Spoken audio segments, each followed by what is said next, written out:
Good morning, everyone. Lovely to see you here today. Again, I would encourage anyone who's further back, if you'd like to come forward and be part of the kind of closer team, please do feel free to come forward. And welcome to this session about community-led monitoring. So we've heard a lot over the last 24 hours or so about the need to protect forests and about all of the wonderful magic and wizardry that can be done by satellites and AI and big tech to show us what is going on almost in real time, both on the grand scale and at the more granular level. But when it comes to actually defending land, stopping deforestation, interrupting illegal miners, loggers, road builders, etc., it falls to those on the ground to do this work. And those on the ground are, when it comes to forests, so often indigenous peoples and local communities. So this is why this series of sessions spotlighting rights holders is so important, to ensure that the data and technology really supports and centers their voices and priorities. It's critical to do this. And so that data doesn't just become another extractive industry, but rather is rights-based and works to reset the power dynamics as much as possible. And whilst doing this, it's important to find workflows and tech solutions that keep the rights holders, those on the front lines, as safe as possible. The statistics of violence and other threats to land defenders grows year on year. So these are themes which are very close to my heart. My name's Alia Ryan. I work at Digital Democracy, and we partner with Earth Defenders to co-develop technology for social justice. So we have a range of wonderful panelists here today, and they have a wealth of experiences in defending forests. And when preparing for this session, we identified a few key objectives that they had in sharing their stories that I'm going to share with you. So first of all, they want data and tool providers and funders, hopefully there are some of you here in the room today, to understand what communities need in order to successfully monitor and defend territories in the long term, both in terms of technology, design, and also economics in order to make things sustainable. They also hope to showcase some models for successful monitoring and land defense, which others can learn from. In particular, how to integrate technology into community-led initiatives. And they want to share some positive experiences that indigenous people and local communities have in using tech in the defense of rights and biodiversity, and give a little hope. So before jumping into the first presentation, I'd like to get a sense of who we have in the room with us here today. So first of all, I'd like you to stand up and please do stand up, if you work in tech or are interested in the tech and data angle. Okay, and stay standing up. Thank you. Now could you stand up if you're from a frontline community or you work with frontline communities? Everyone stay standing. I'm going to get you all on your feet, hopefully. Okay, a few of you. Stand up if you work, if you're a funder or work in funding. Okay, we have some of you here. Please stay standing. And finally, stand up if you're excited about our presentations this morning. Please no one stay sitting. Unless you have accessibility issues, and then you're welcome to stay seated. Okay, great. I'm glad you're pretty much all on your feet. Thank you. So without further ado, I'm going to introduce our speakers. They're each going to present for about 10 minutes, and then we'll have some questions from you all at the end, hopefully. We're not going to use the online question gatherer. So if you have a question, please save it to the end, and then hopefully there'll be time. And if there isn't time for your question, please do approach our speakers after the event. So our first speaker, Barry, is ED of Forest Watch Indonesia. He's been an environmental activist all of his life and now works with communities to monitor and track illegal logging. And he's going to share something about his successful collaboration between indigenous communities and civil society and how they use tech to track the movement of illegal timber. Thank you very much. Over to you.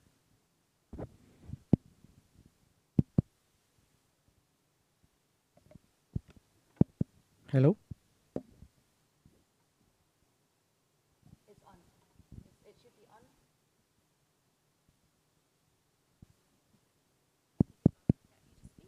Hello?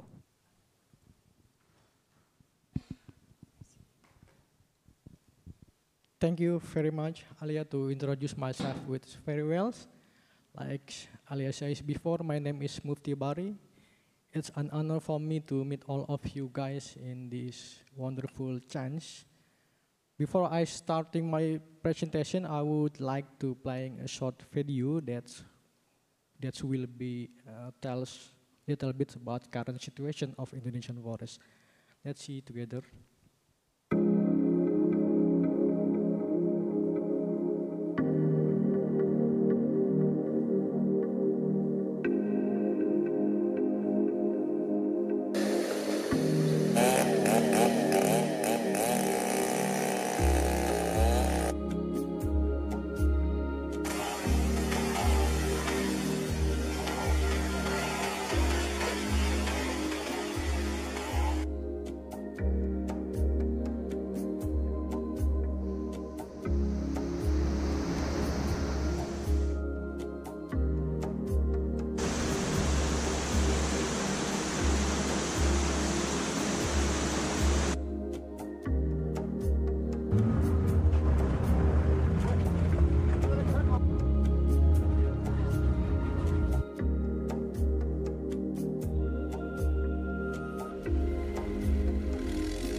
This has been an unfortunate fact from Indonesian forests. In the last 17 years, we have lost more than 25 million hectares of natural forests. This is a big problem in our country. There are 5 big islands in Indonesia. The rainforest in Java and Sumatra Island has gone. Our rainforest only remains in the part of Kalimantan, Sulawesi, and also in Papua. And the rest are in thousands of small islands. Indonesia's forest ecosystem is very different with another tropical country because our forest spread in more than 17,000 islands. And when deforestation happens in each island, it's a big disaster for our life because it will be causing loss of biodiversity, loss of culture and local wisdoms, disaster in many places in many islands. Besides the deforestation facts, Indonesia is disaster-prone country. Since 19th century until now, natural disasters related to the climate change and environmental quality have been dominating our lives. It's happened every day in many places. The rainy seasons will bring flood and landslides. Meanwhile, forest fire and droughts will be happens during the dry seasons. It means every day the life of Indonesian peoples are always haunted by natural disasters. Those facts are bad, but we Indonesians are striving for hopes and have been trying to our best protecting the forest. Let's move on to a good story. This a good story comes from the isolated area in Indonesia. The name is Aru Island District. It needs 5-hour flight from the capital city of Jakarta and then continue 8 hours by ships if you want to go to the most distant village. This is Aru Islands. If we look at this picture, it's like one big island, but actually it consists more than 800 islands spread by small streets. In this area, There are consist 184 villages spread across the islands, and the indigenous people communities has lived there. Our islands has more than 600,000 hectare natural forest, which about 70% from the total of lands. The indigenous people of our islands has repeatedly succeeded protecting their forests from the threats of deforestation by several big companies, such as sugarcane plantations, palm oils, rubber plantations, timber plantations, cattle farms, and illegal logging in many places. At that time, in 2014, there was no internet signal in the villages.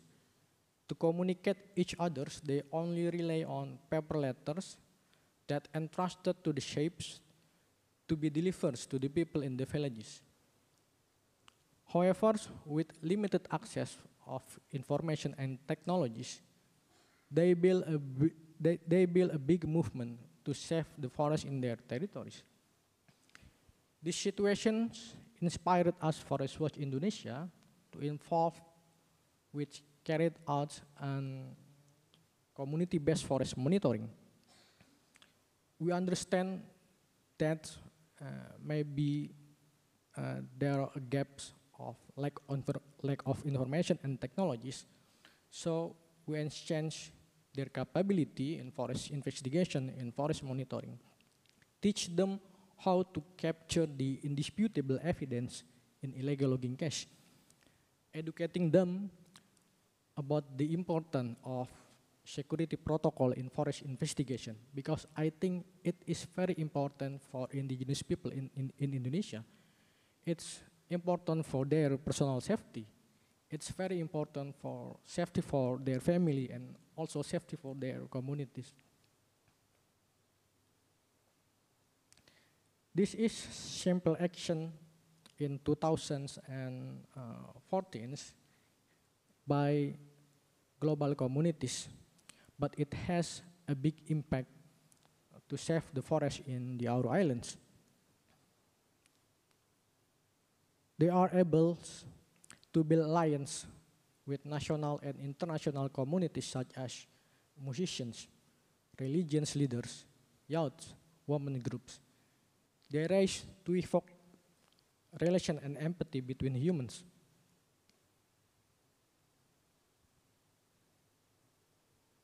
The effort to increasing the capacity in forest investigation in Aru Islands, in indigenous people of Aru Islands, was successful in 2018. We got the information from the community. And they informed us about the increasing amount of merbau timbers coming to Dobo, the capital city of Aru Island districts. And it's probably come from the illegal activity in the forest. And based on this information, we conducted an analysis of forest cover and deforestation, utilizing by several tools such as deforestation alert from GFW tools, analyzing with high-resolution imageries, Sentinels, Planet, and the others. And we inform the result of the analysis to the community. And based on the map of the indicative illegal logging place, they knew where they should go. And they knew where to capture the indisputable evidence in this illegal activity. All this picture captured by indigenous people communities. Now they are able and familiar with technologies, can using GPS, and also able to take the captures as indisputable evidence, as evidence based. That's very important to eradicating illegal logging case in Indonesia. They also get the information about that the workers come from the outsides of Aru Island districts. Also, they get information about who is the boss and the main actor in this case. And also get the information about the timbers, where the timbers will be sent from the Aru Islands. Not only in the forest, now they are also able to following the timbers transported with truck and ships from many places in the forest to the one destination in the port of Dobo Islands. And then when the ship cargo dock in Dobo, every day, they always come to the ports, take the pictures, and collecting the others important informations, and providing us the number of the ships. So it will be fairly help us to find the information about the destination of the ships. And then, so far, they has done an amazing jobs. And then after we, Forest Watch Indonesia, continue this process to monitor the ship movements, to know where's the ship destinations, to reporting and coordinating with central governments, and to make sure the law enforcement will be carried out in the ship destinations. And finally, couple weeks later, the law enforcement division from the Ministry of Environmental and Forestry securing 38 container timber from the Aru Islands. And they also catch 2 main actors in this case and send them to the jails. To the end, my presentation, I would like to highlight to protecting the forest and indigenous peoples communities. It will not be happens if we doing this alone, either by NGOs or indigenous peoples. It needs a good collaboration between NGOs, between NGOs, indigenous people communities, and also with governments. And trust each other is the main basis that needs to build together. Thank you, Alia.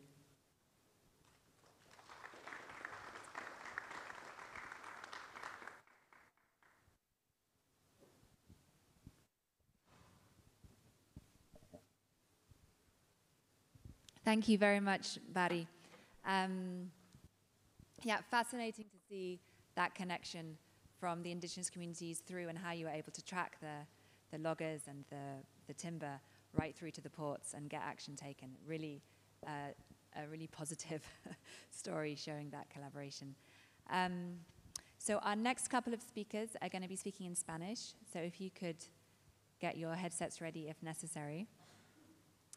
And now it gives me great pleasure to introduce Wendy Pineda from Rainforest Foundation US.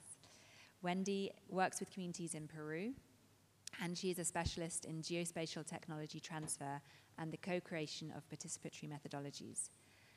Wendy is going to share some insights from her work at Rainforest Foundation, developing the Forest Alert Initiative, which is a community-led monitoring program to connect local communities with remote sensing tech in order to better survey and defend their lands.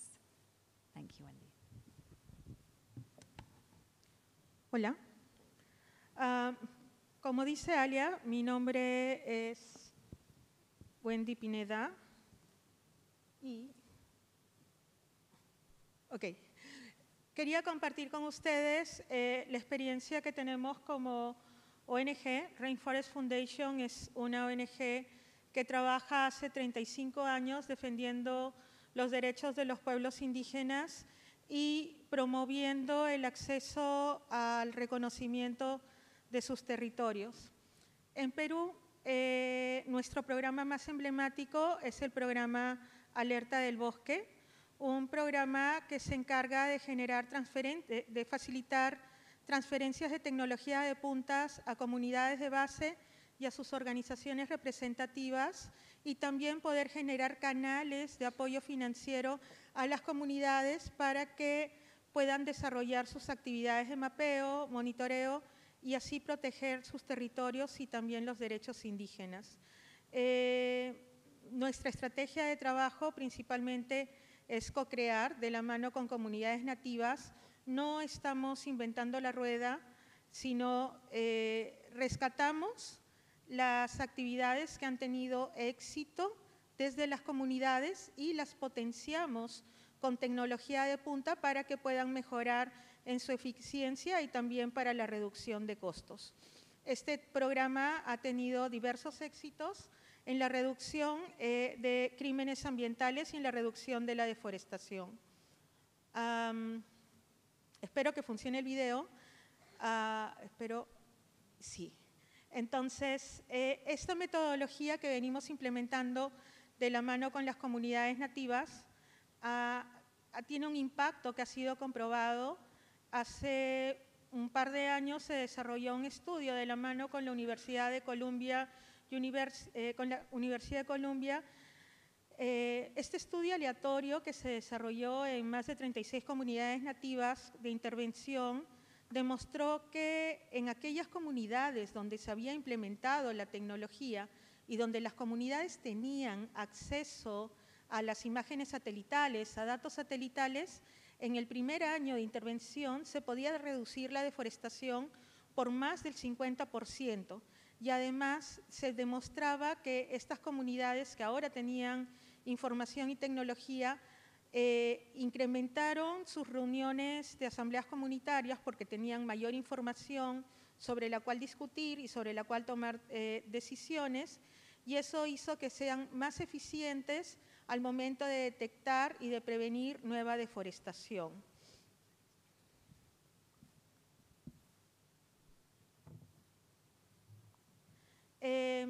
Tenemos un par de flujos de trabajo comprobados y uno tercero que está en proceso de prueba. El principal, que es el de monitoreo para combatir y prevenir los delitos forestales en la Amazonía, consiste en, primero, poder detectar las pérdidas, las alertas tempranas de deforestación. En este momento ya estamos trabajando con las alertas integradas de deforestación de 3 satélites distintos. Somos muy comprensivos que lamentablemente los pueblos indígenas y otras comunidades del bosque todavía no tienen acceso a Internet, que hay una brecha real de acceso a tecnologías para que estos pueblos puedan ser empoderados con toda esta información y datos que se están generando en los distintos espacios. Es por eso que se ha diseñado un sistema que puede trabajar mayormente en modo offline. Entonces, se ha invertido en centros de información indígena donde ellos pueden tener acceso a estas imágenes, descargarlas, transformar por los propios técnicos de los pueblos indígenas esta información satelital en formato Android para que desde sus celulares ellos puedan tener y guiarse por las alertas. En pocas palabras, convertimos un celular de media gama en un sistema Waze y un pequeño sistema de información geográfica con los cuales las comunidades pueden guiarse en el monte. Ellos actualizan mensualmente la información y los datos a través de información que se les entrega en USBs. Estos USBs navegan en canoas y luego ellos pueden descargar la data directamente en sus celulares. Una vez que comprueban lo que ha ocurrido, ellos pueden desarrollar las denuncias y compartir la información que consideran necesaria con el gobierno para que el gobierno pueda tomar medidas o poder resolver los problemas existentes mediante sus medios consuetudinarios de desarrollar justicia ambiental dentro de sus comunidades. En las fotos ustedes pueden ver un hub de información en donde ellos están descargando la información, patrullajes en campo, la información que siempre está llegando en formato impreso y en información digital. Hay centros de información satelital que están dentro de las mismas comunidades, también en ciudades amazónicas y en cualquier lugar que pueda acercar el Internet a la comunidad. El segundo flujo de monitoreo es el relacionado con la atención al saneamiento jurídico de los territorios indígenas, lo que se conoce como titulación. Muchos monitores y monitoras ahora están trabajando en autodemarcar los territorios indígenas y luego poder promover con esta información la llegada de las autoridades estatales para que ellos puedan desarrollar la verificación de sus territorios y posteriormente alcanzar sus títulos de propiedad. El primer piloto ha demostrado conseguir títulos de propiedad solo en 10 meses, porque los pueblos indígenas facilitaron las tareas del gobierno al momento de desarrollar la demarcación y esto redujo costos y tiempos en el proceso de titulación.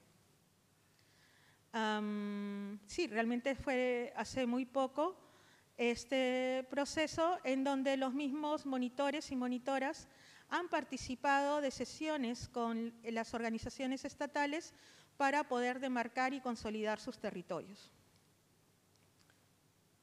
Las tecnologías que utilizamos en campo y que son transferidas a las comunidades son principalmente smartphones para que puedan almacenar y crear sus propios mapas desde este sistema.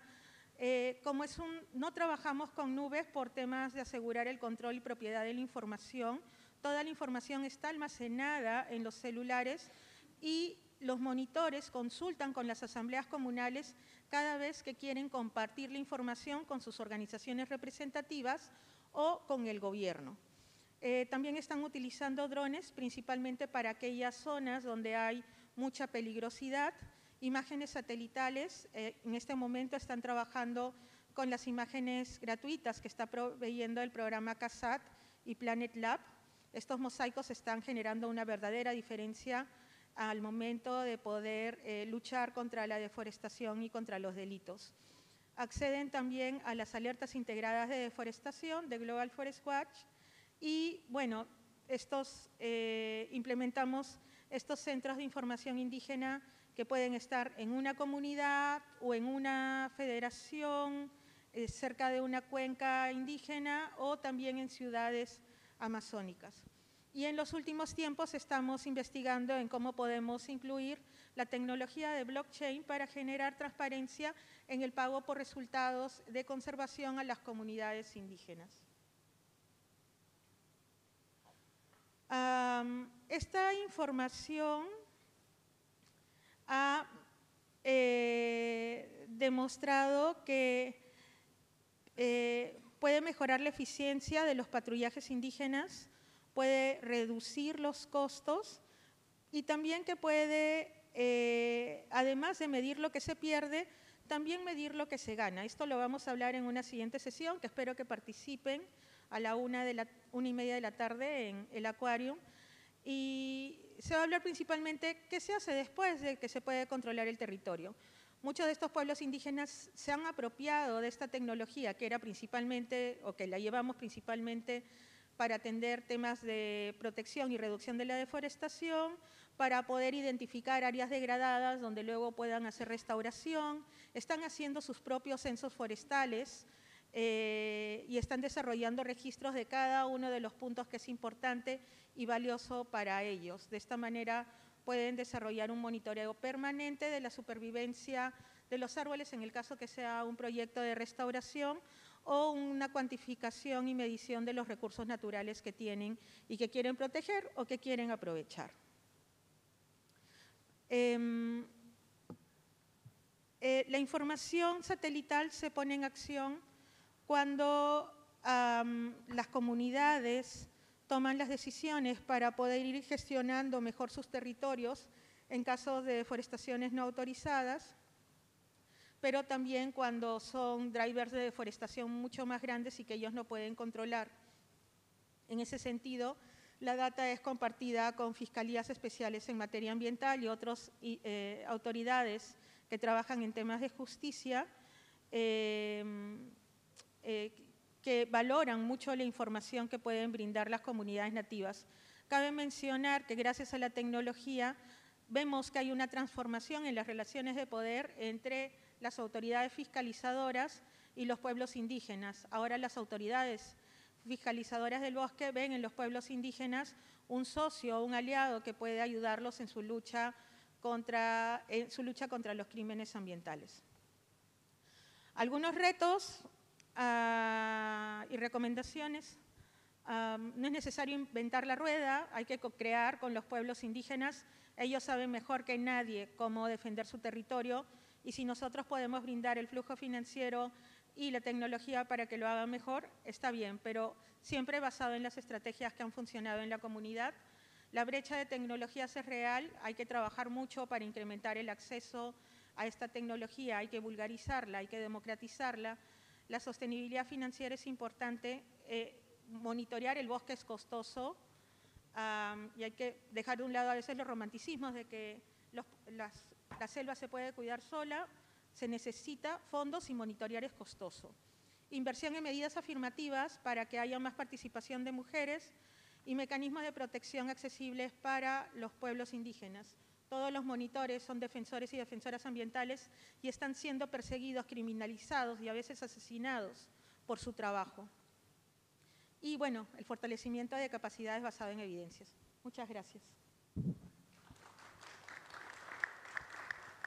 Thank you so much, Wendy. You took us on like a very deep tour of that work and really showed some of the challenges, but also some of the connections that are being made. Muchísimas gracias, Wendy, para tu presentación.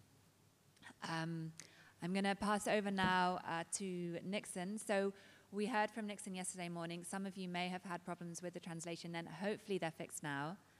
Can you raise your hands if you think the translation's working okay? Is it working? Is it okay? It's not working. If you have problems with translation, accessing the translation, I think someone here can help.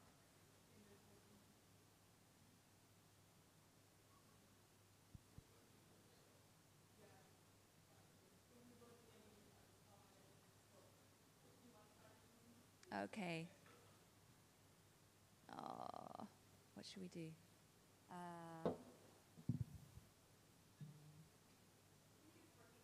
You think it's working again? Okay, yeah, okay.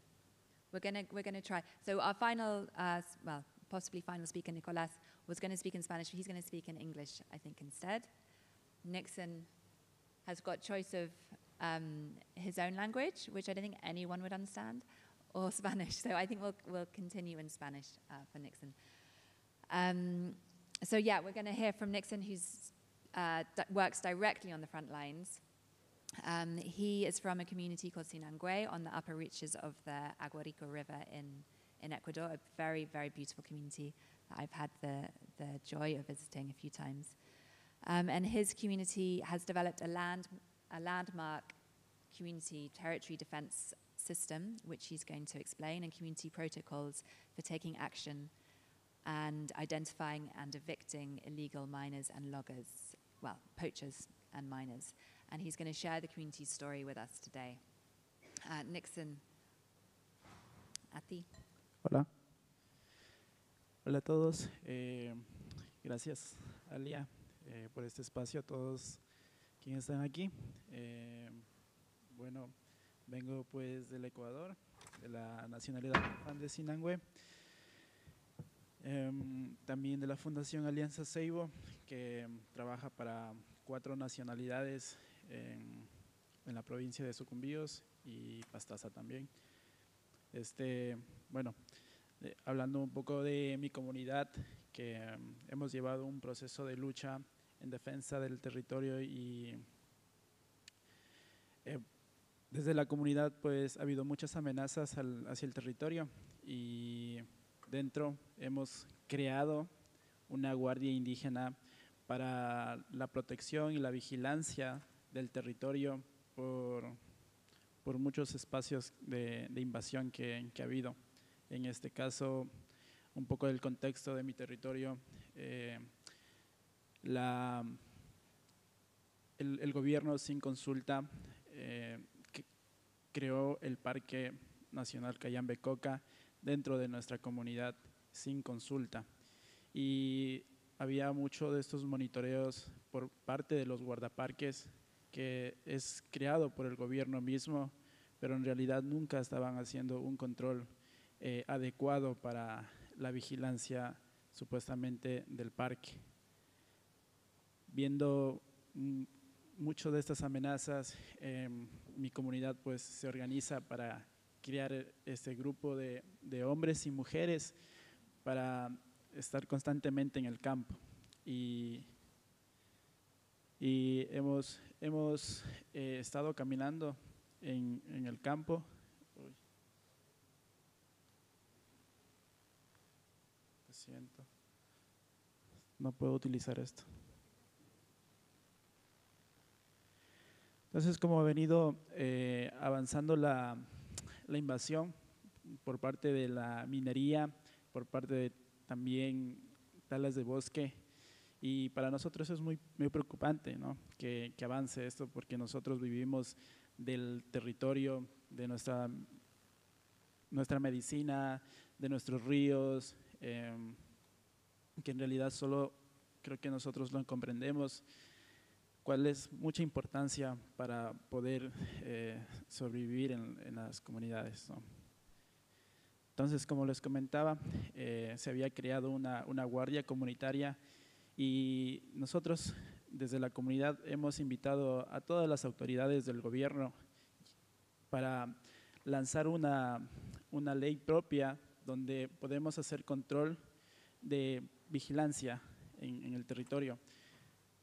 ¿Por qué invitamos a estas autoridades? Porque nosotros en nuestro territorio tenemos nuestra autonomía, nuestro gobierno propio, creado por toda la asamblea, y tenemos ese derecho de tener esta vigilancia permanente. Hemos estado, como lo dije, recorriendo en el campo, obteniendo informaciones con la tecnología, puntos con GPS, hemos utilizado el mapeo móvil también para ir recolectando los puntos y las referencias con imágenes. Y hemos estado como recorriendo alrededor de 63,000 hectáreas, que es nuestro territorio. Y para todo esto hemos recolectado también 50,000 puntos de GPS para poder como tener toda esta información y así poder presentar una adjudicación de nuestro territorio, presentar esa petición al gobierno. Están los mapas ahí, hemos creado estos mapas conjuntamente con toda la comunidad, donde ponemos zonas donde para nosotros son muy importantes y sagradas, y así poder diferenciar dónde podemos entrar y dónde no podemos entrar. ¿Qué es esto? Es un video donde hemos hecho el mapeo con toda la comunidad.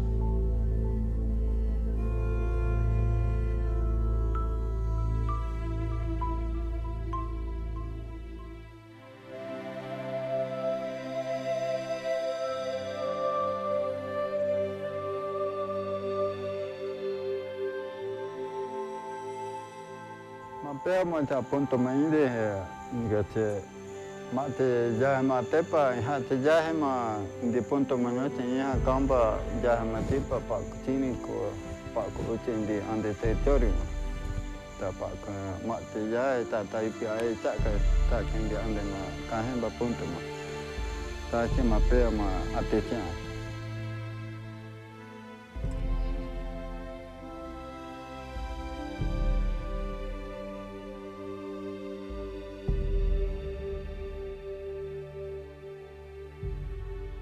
Mapeo về punto vendendo, nhà mình hình như chú, thì sau khi cái mà cái institution de cát sợi, thì sẽ manage inge ande cái in hay, sa puntos oche chú, kini korande o Zambia hang west attack.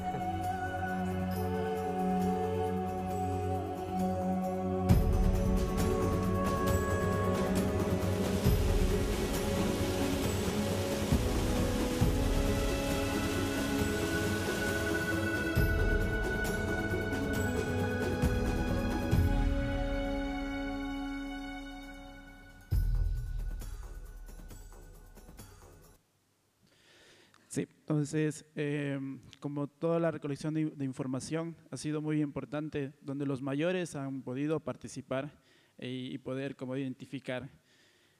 Son los únicos sabedores que conocen cada lugar y dónde poder ir a recolectar la información con los puntos muy sagrados, la medicina, que para nosotros representa mucho y es lo más importante para poder tener esta conexión en el territorio y poder también como tener estas zonas y así al mismo tiempo dar esta información a nuestros hijos que ya tengan esa referencia y al mismo tiempo que esto también pueda valer al gobierno, que no es un solo territorio, que solo hay bosque y no tiene importancia.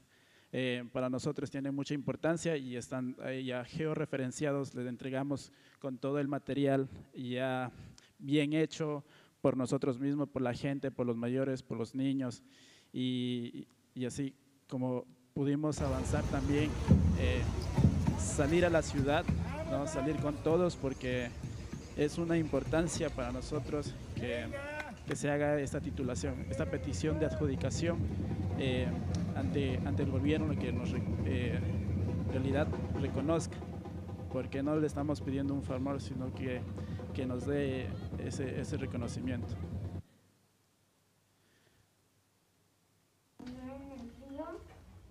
Hemos ido toda la comunidad hasta la ciudad del Quito. En tiempo de pandemia todos pudieron, pues era muy complicado, pero para nosotros era de seguir avanzando por nuestra lucha y tener esta petición ante el gobierno. Presentamos, nos reciben bien el gobierno ecuatoriano en sus oficinas, pero solo al momento son de palabras, no hay ningún cumplimiento y esto nos indigna a nosotros que no haya respuestas al instante, ya que hemos hecho trabajo muy duro. A pesar de eso, sigue avanzando la invasión. Han creado represas hidroeléctricas alrededor del territorio, igualmente sin consentimiento a la comunidad, y lo llaman, como le dije al inicio, el parque, pero sigue avanzando esto. Como ven, este es nuestro mapa de mi comunidad y alrededor está avanzando la deforestación, está avanzando la invasión y nosotros con nuestra guardia pues estamos ahí controlando que no haya invasión en nuestro territorio. Ven cómo está avanzando cada vez, a pesar que sea el parque, sigue avanzando la invasión fuera de nuestro territorio. Y también a esta herramienta de la tecnología que también nos lanza la información al instante, podemos acudir rápidamente qué está sucediendo en estos espacios de deforestación dentro de nuestro territorio y así poder como accionar.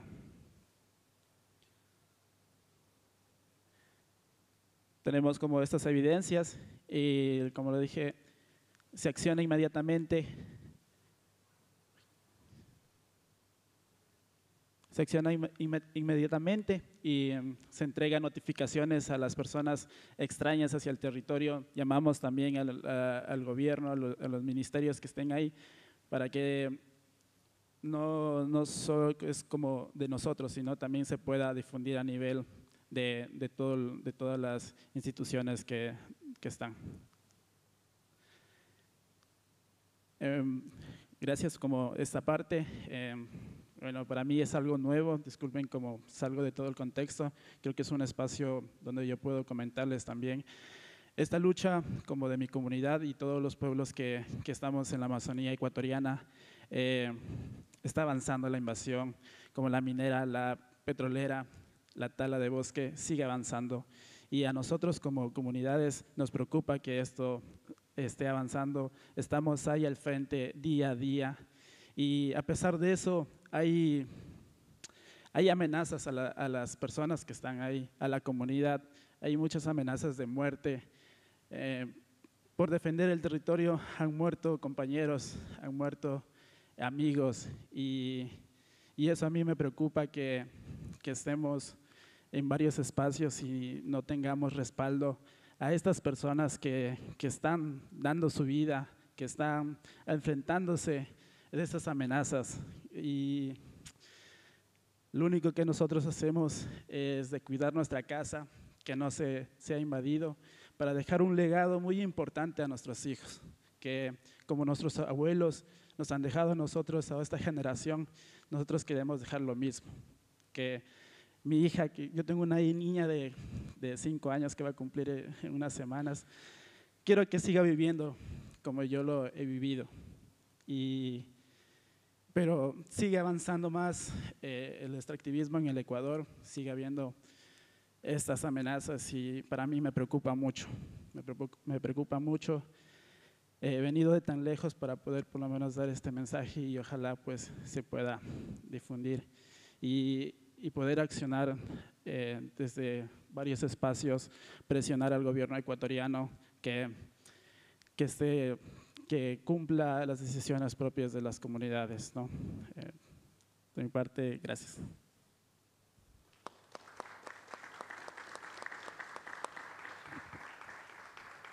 Muchísimas gracias, Nixon. Gracias por traerlo a la importancia humana en todo eso también y las amenazas que están enfrentando. So I thank Nicolas also for bringing this down to earth, like he was talking at the end about the threats that his family and his community have received.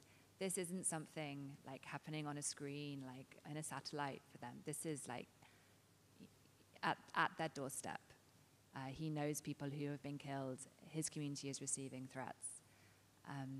In an ideal world, this whole panel, we would be hearing from people directly affected by these issues and working with these tools. And there are many barriers to that, and it's great that Nixon was able to come. But really, theirs are the voices that should be directing this whole data gathering enterprise. Okay, so we're going to move on to our final speaker, Nicolas Mainville, who works at Amazon Frontlines in Ecuador very closely with Nixon and Alianza Sabo. Nicolas is Land Defense and Environmental Monitoring Lead at Amazon Frontlines, and he supports the 4 nationalities of Alianza Sabo to carry out their monitoring work. He is a drone and a camera trap expert and geek and loves playing around with maps, and he's always looking for ways in which tech can support community initiatives and demonstrate the impacts of their work. So Nicolas, over to you. Thank you, Alia. Gracias, compañeros. Voy a hablar en inglés, como tenemos problemas de traducción. So it's a great pleasure to be here, and thank you so much for having me, for sharing that space. I'm gonna follow up with Nixon's presentation. We are working closely together.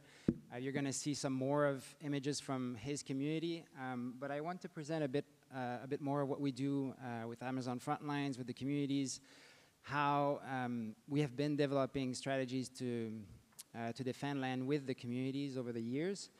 And I'm gonna use the example of the Aiko Fan Nation. It's one of the several nations we're working with. Sinangwe being actually the first community we worked with. Back in 2016, we started developing a land defense strategy with them. The creation of the land patrol and everything that has followed up has really inspired many other communities. One of the reasons why it was so inspiring for other nations, other communities, is because they have been very successful. They succeeded, as I explained quickly yesterday, they succeeded in blocking a mining boom. There was 52 concessions that were granted by the government in 2018, all around their territory. 52 concessions covering over 32,000 hectares. And Sinangwe organized themselves with their Guardia and really documented every step taken by the miners. They mapped, they filmed, they spied on them. We actually spied on them a lot, and succeeded in building a very strong case to bring to the regional court, where Sinangwe won. They then won at the provincial level, and it went up to the Supreme Court. So here's a quick clip on the victory that Sinangwe had it back in 2018. Sorry.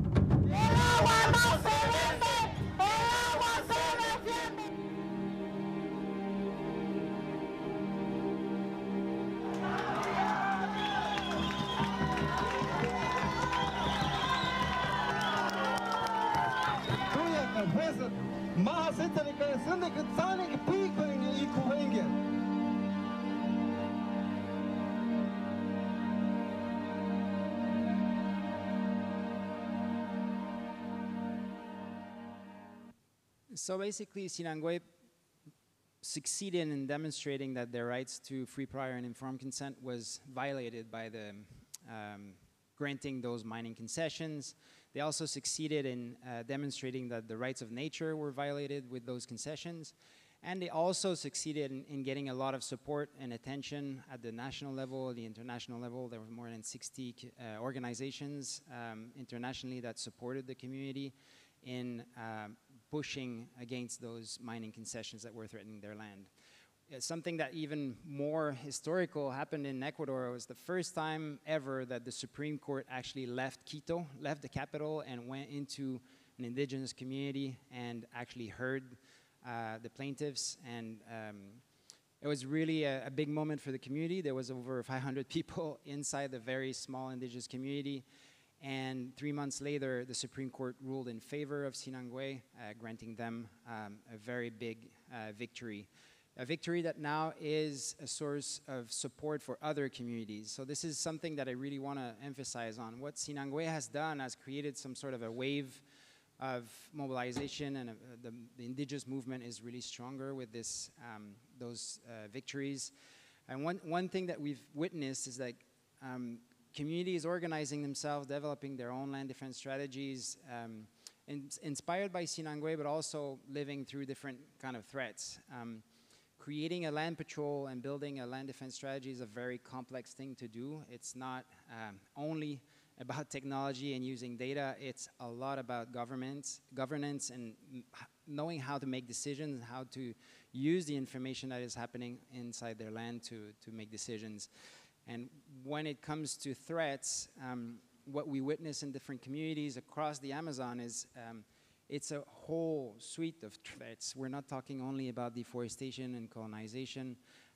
In Ecuador, like in many other places, there is the reality of mining is increasing rapidly. Oil industry is a huge threat. But what we see is also second wave of invasion. So deforestation comes in, colonization comes in, but then after comes the poachers, comes the loggers, comes the illegal fishermen. The mining industry is also something that is spreading inside indigenous land, not only as a large scale that we see with satellite imagery, but we also see a lot of small-scale artisanal gold miners like these dragas, these small operations that are really hard to find from satellite imagery, but still have a lot of impact, mostly because of the use of mercury. And what we see in different territories across the Amazon is just more and more of those operations changing the ecosystem, changing the rivers, and affecting indigenous communities that depend on those rivers for their food system. The Kofan Nation is a huge fishing community, fishing nation, and so depending a lot on the fish protein for their diet. And what we've seen is like an increase in illegal mining inside the Kofan Nation, and operations that have become really hard to control. What we see in other territories that are also from the Kofan Nation, closer to the Colombian border, is an expansion of illegal operations where even the Ecuadorian government cannot intervene. There's been violence and confrontation with miners, and it's just become a situation that is kind of out of control. So this is where a situation for indigenous communities, when even the army cannot do anything, there is a lot of fear, there's a lot of concern over how it's taking more and more space, destroying more forest, contaminating more of their rivers, and the food chain being impacted. And while we do recorridos, when we do land field trips, we see those machines all the time, but it has become too risky for the communities to take action. Sinangue was very successful in blocking a mining boom because it was just starting, but there's other areas where the deforestation and the expansion of the mining industry has become, it's been going on for more than 2 years.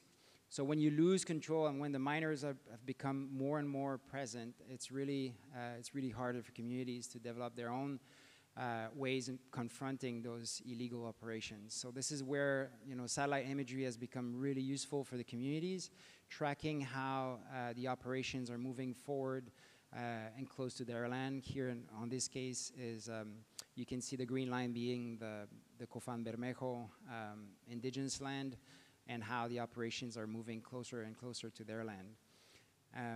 That information is brought to communities. Communities then decide, what are we going to do with this situation? Are we going to go and confront those miners? Are we going to try a different strategy? In this case, in this area, it was decided that it was too risky for them to just go, head first and confront. It is also too risky for us as an organization working with the communities, walking with them in the woods to go directly. So we decided other strategies. It was very interesting, the support from the MAP project.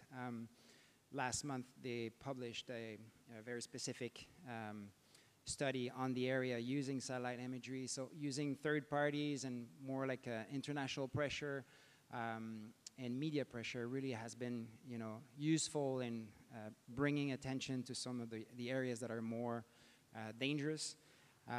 But what we see is really the communities themselves organizing and building their land defense strategy. Using the technology is one huge element.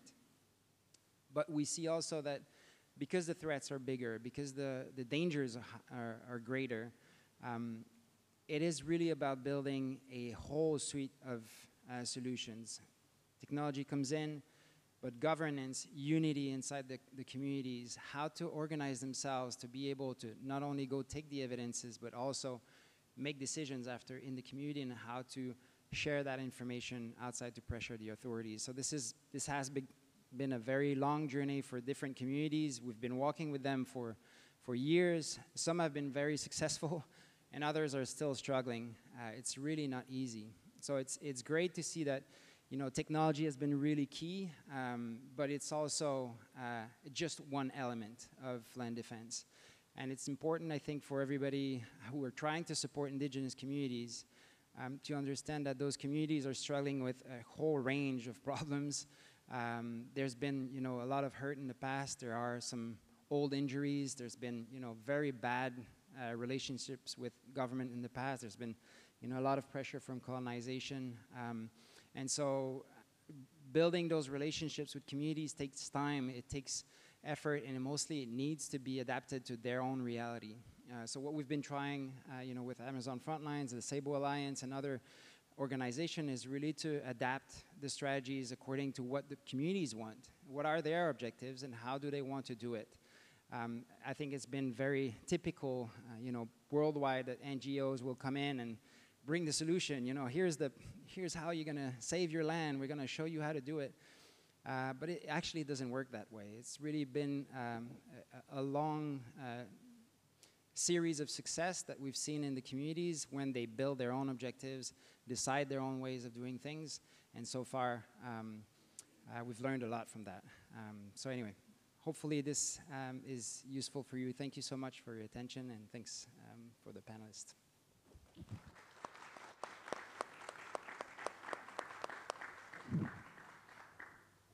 Thank you so much, Nicolas.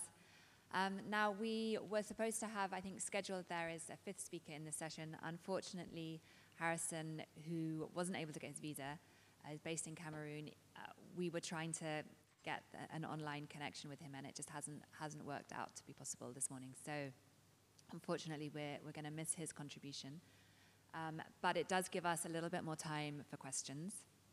So I want you to get your thinking hats on. I'm going to start with a question for the panel, and then I'll open it up to you on the floor. So my question for you all is, Nicolas, at the end there, you showcased some of the ways that the kind of data creators and sort of synthesizers, such as the MAP project, are able to really directly support communities on the ground. Is there anything else? What would you like to ask of the people with the big data, the technology, maybe the money, Like, how can they support community initiatives better? What would you like them to hear? Would anyone like to answer first? Do you want me to translate the question? Or Sure. you wanna Para Nixon y Wendy, estoy preguntando qué quieren pedir a la gente que crean los datos, que tienen esa tecnología poderosa, qué pueden hacer ellos o los financieros para mejor apoyar a las iniciativas de las comunidades, para que la información llegue o para que haya una mejor conexión entre las iniciativas comunitarias y toda la mágica que hay en el mundo de GIS y Big Data. ¿Quién quiere responder primero?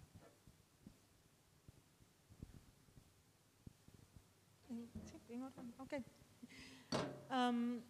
Como explicaba, todavía hay una gran brecha de acceso a la tecnología.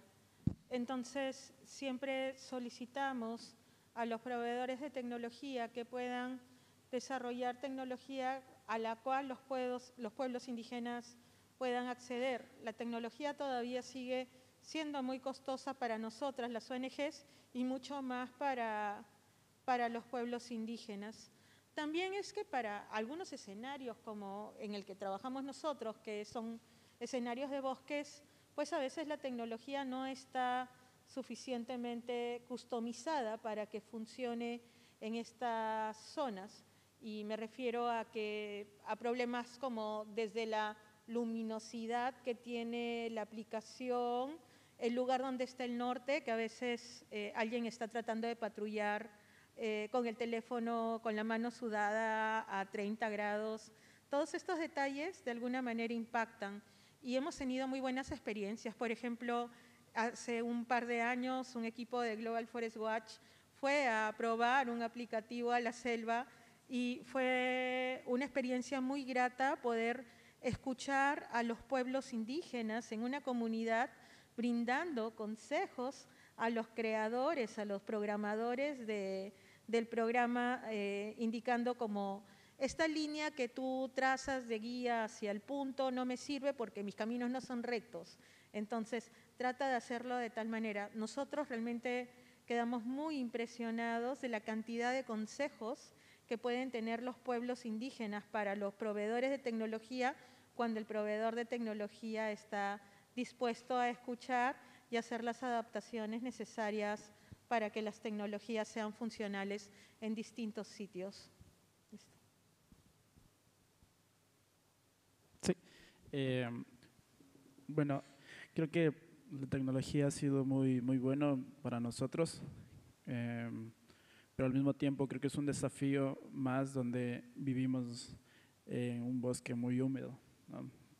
Puede ser la tecnología más valiosa del mundo, pero llega un tiempo donde tiene límite y podemos perder toda la información y luego quedamos sin nada. Ha pasado muchas veces en mi comunidad que vamos al campo llevando, nos pega una lluvia o nos caemos al río, chao, se nos daña y no hay como un mayor respaldo que se pueda tener. Pues creo que al mismo tiempo esta tecnología funciona gracias a los pueblos que están de primera línea, en realidad que estamos preocupados por cuidar y defender el territorio. Puede haber tal vez mucha la tecnología, pero si no hay estos pueblos que estamos ahí con mucha decisión, con mucha sabiduría, no puede funcionar. Tal vez como estamos de esos espacios de acá, pueden monitorearlo, pero si no hay la primera línea, no creo que funcione, ¿no? Entonces pedirles que podamos aterrizar, podamos llegar y saber en realidad cuál es la forma de vida, cómo quieren vivir los pueblos o otras nacionalidades, ¿no? Como dije, la tecnología está bien, pero si no sabemos cómo están viviendo cada familia, cada persona, porque a veces falta mucho, pero solo estamos solo enfocados en la tecnología y no podemos apoyar a desarrollar bien qué es lo que quieren en realidad las comunidades, ¿no? Thank you, Alia, for the questions. Sometimes you are thinking a big data is it's needs by indigenous people communities to protecting the forest and to conducting forest monitoring. But actually, in several communities in Indonesia, I see they only need a very simple data and information, not a big data, because every day in their life they have no times to seeing the big data. Every day they always come into the forest or sailing to the sea, and there is a gap of technology in internet connection and others. So I'm not thinking a big data that we providing to indigenous people communities can resolve the problems in indigenous people communities. For the examples, we only send them in the text, in the WhatsApp text, about the illegal logging locations, which islands it's happened, and we get the information from the deforestation alerts in Global Forest Watch apps. They only get this information, and with this WhatsApp text, only with this WhatsApp text, they can go directly to the forest and take the picture and others. I think maybe it's a different approach in every communities, because every communities have different cultures and the others. Thank you. Nicolas, you want to add? Yeah, maybe I can piggyback a bit. One thing that I've seen, it's a bit what Wendy and Nixon are talking about, but the autonomy in the community is one of the biggest objectives that we're looking for. Not creating dependencies, and technology being a tool, we want to make sure that the communities will be able to use that tool, but that will not depend on it. And so that's why the complexity of land defense strategies is all about creating the unity inside the community. And so when it comes to big data, or when it comes to funders, I think it's a matter of looking for long-term investment, long-term strategies, rather than just like, we're going to throw this year here, you're going to receive a lot of money, and then everything collapses after. So the long-term vision is one big thing. And I think one thing that we've seen being very successful is to increase visibility of their struggle, of the struggle of the communities, bringing, showcasing some examples of things that work or things that don't work, but at least increasing the pressure at the international level, exposing more of the realities that the communities are living, has been really useful. So some of the organizations in the room have a lot of networking, a lot of contacts, a lot of media pressure. So it's something that I think would be very beneficial to increase the visibility of the struggle from the community. So it means putting your boots on. It means going in the field. It means walking with those people, understanding it, and then exposing it. That's what we try to do at Amazon Frontlines, but there's all sorts of organizations that are also doing that. So that would be another good element to look for. Thank you, Nicolas. Thank you, everyone.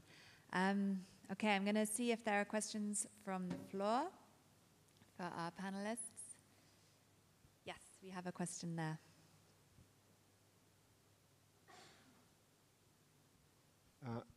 Hello, thank you for such a wonderful panel. It's been really great to hear from you. My name is Shil Berlin. I work at Norwegian Agency for Development Cooperation. I was just wondering, because a lot of these technologies depend on satellite imagery that might be proprietary, and I was just wondering if there are to be more open data solutions that where indigenous communities and land defenders can create their own solutions based on their own needs using open source data and code. How would you go about implementing such strategies, and is there a need for more capacity building to that extent? if that makes sense. Thank you. Okay, so I'm just going to check I understood the question and I'll translate it for them. So if there was more open data, how would like local communities kind of work with it to kind of use it to create strategies? Okay. Está preguntando si hubiera más información abierta, ¿cómo lo utilizarían las comunidades y las organizaciones que hacen alianzas con ellos para ayudar sus iniciativas? Did you understand the question? You understood the question? ¿Se entiende? Informaciones geoespaciales, ¿no? Si había más datos disponibles para las comunidades, ¿cómo se usarían?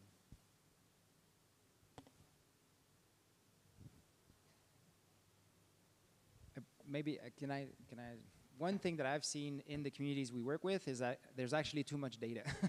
We're not lacking information right now. What we're dealing with is communities that are not necessarily ready to deal with that much information, or that doesn't have the capacity to use the information properly to build their strategies and confront the threats. I don't think there's any lack of data. From what I've seen, accesses with like the Global Forest Watch platform has been really useful. The app with, Forest Watcher, deforestation alerts are very sufficient. We don't need more details on what's actually going on.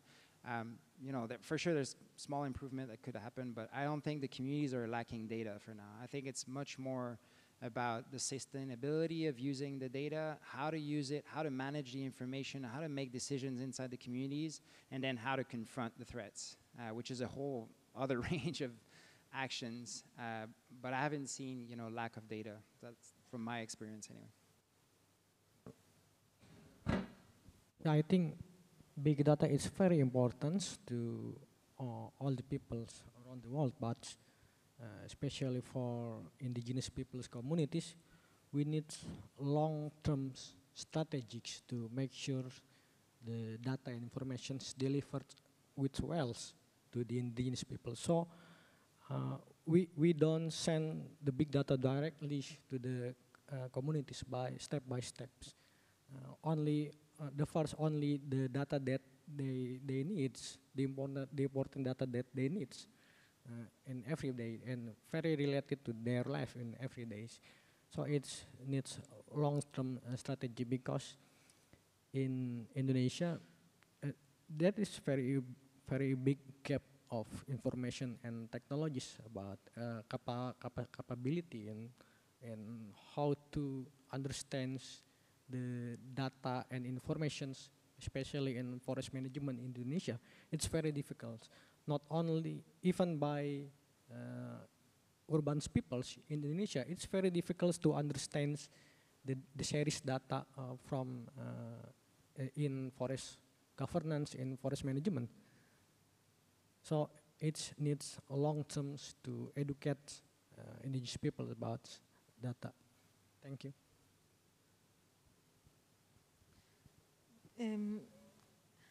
Para nosotros como cooperantes, siempre los pueblos indígenas nos vienen dando increíbles lecciones de cómo pueden dar otros usos emergentes a la información que llega hasta ellos. Un par de ejemplos.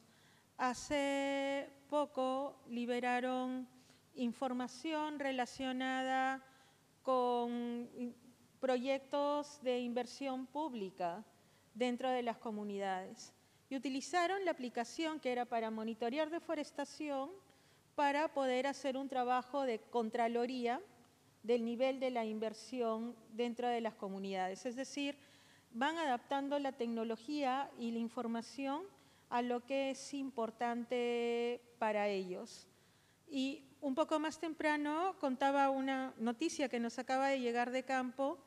Entonces, muchas de estas comunidades ya están trabajando con estas alertas integradas de deforestación, que son la mezcla de 3 datas de satélite combinadas que están llegando para detectar la deforestación en Amazonía y que tiene como un punto nuevo que integra en la información de radar, es decir, que es una información mucho más completa. Y empezamos a ver cómo estaban utilizando la tecnología y medios de comunicación como WhatsApp para poder hacer trabajos de prevención, ya no correctivos. Ahora podían ellos ver un camino forestal ilegal que estaba acercándose hasta su territorio y empezaron a organizarse para lograr detener la información, para poder lograr detener la amenaza. Entonces, nos hizo pensar cómo esta nueva data no solo necesariamente es utilizada por los pueblos indígenas por las razones que han sido creadas, sino que los pueblos indígenas están encontrando otros usos para esta información. En ese sentido, para nosotros la mejor práctica es darles todas las alternativas de data que hay y que ellos puedan utilizarla para poder ir integrándolas en sus propias agendas de defensa territorial. Thank you, gracias. If I could also just add one thing, I mean, I think what Nicolas said at the beginning, that there is a lot of data that is already accessible, is true. And Nixon and the communities of Alianza Sable are very lucky to have frontlines working with them. And likewise, our other two panelists here, they work closely with indigenous communities to help kind of gather that data and translate it into a way which makes it accessible to communities. There are communities there who maybe don't have that level of partnership. So finding ways to make the data accessible, basically, to make it like easy to access, like simple interfaces. I mean, I have trouble trying to download some of the high resolution data, which is available, and I have credits to download it, and I still have issues downloading it. So simple platforms, translatable into local languages, offline access, things like that, I would say are good pointers. And then ask more people at those front lines who maybe don't have the same level of support that we're hearing about today here. Do we have another question? Yes. Bonjour à tous, je suis Serge Bondo, je viens de la République démocratique du Congo. Je travaille pour une organisation de la société civile qui est également spécialisée sur les questions des suivis de la légalité dans l'exploitation forestière. Je tiens tout d'abord à féliciter le panel pour leur présentation, mais aussi pour le travail qu'ils abattent dans les régions respectives, ce travail qui met en évidence les communautés locales dans la surveillance des forêts. En réalité, ce sont les gardiens par excellence des forêts. Et ma question porte sur les différents défis qui ont été relevés, notamment les défis sécuritaires. J'aimerais savoir quelles sont les mesures qui sont prises à votre niveau pour justement assurer la sécurité des surveillants des forêts, garantir leurs droits par rapport aux différentes pressions qu'ils peuvent subir, que ce soit de la part des gouvernants ou des exploitants. Et le deuxième défi qui a été relevé, c'est sur l'utilisation de ces outils technologiques. Je ne sais pas si c'est le cas dans le bassin de l'Amazonie ou de l'Indonésie, où les communautés sont pour la plupart ont un niveau, je dirais, d'instruction très faible. Je ne sais pas quels sont ces défis que vous rencontrez pour vous assurer que les communautés s'approprient de l'utilisation de ces outils. Merci. Do you want me to translate from French? That would be great. The translation French to English coming through. So if you could translate that. would be great. Merci Serge, très bonne question. So Serge is asking first, with all the threats to the lands, what have been the measures taken to increase security for land defenders, and what are the strategies around them? And the second question was more about how's the uptake on technology in the different areas in Indonesia and in the Amazon, and how do we make sure that people are increasingly using technology? More or less, two questions, very quickly. Nos estaba preguntando qué son las medidas en las comunidades o en las organizaciones, cómo estamos desarrollando medidas para aumentar la seguridad de los defensores, cómo aseguramos que no hay demasiados riesgos de seguridad. Y la otra pregunta estaba sobre cómo aseguramos que las comunidades van utilizando más y más la tecnología. ¿Cómo están las estrategias para dar ánimo a las comunidades a utilizar esas herramientas? Thanks, Nicholas.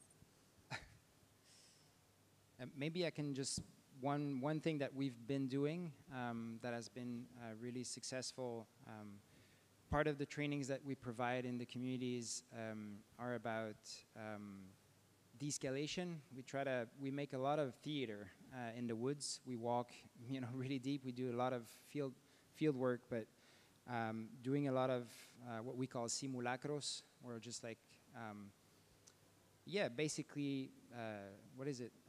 Mise en scène, just like theater. We're pretending that, we're poachers, pretending that we're illegal miners, and making replicates on what kind of situations can be happening and what are the best strategies, what kind of,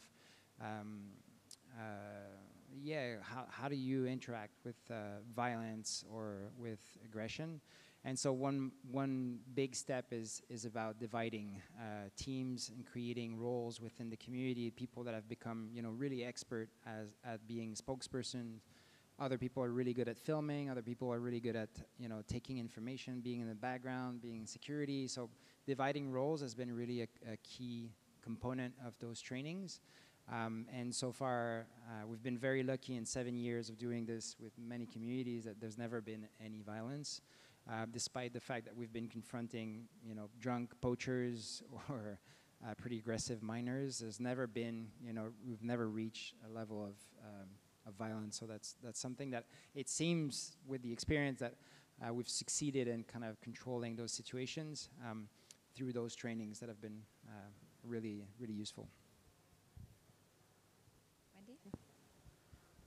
Bueno, desde el ámbito de la tecnología estamos integrando tecnología que puedan utilizarla en escenarios que son muy calientes.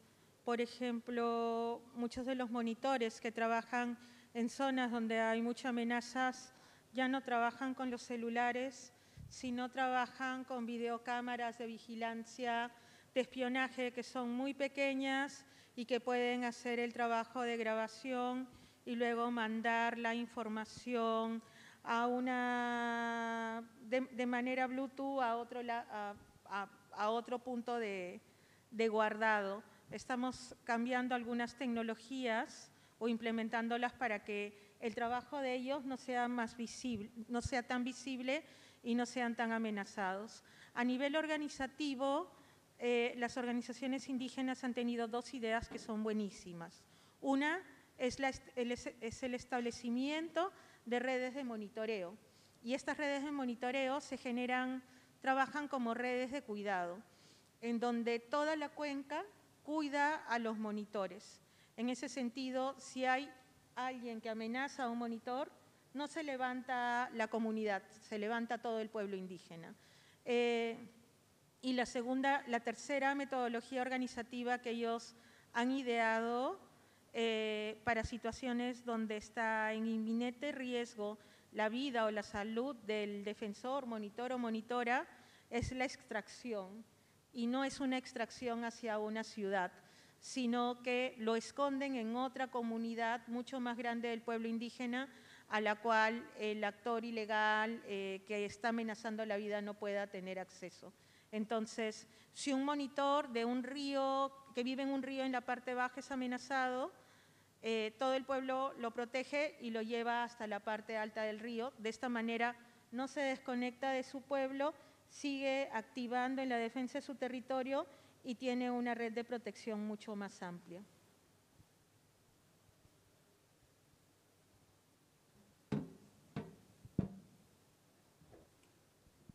I just want to add some points.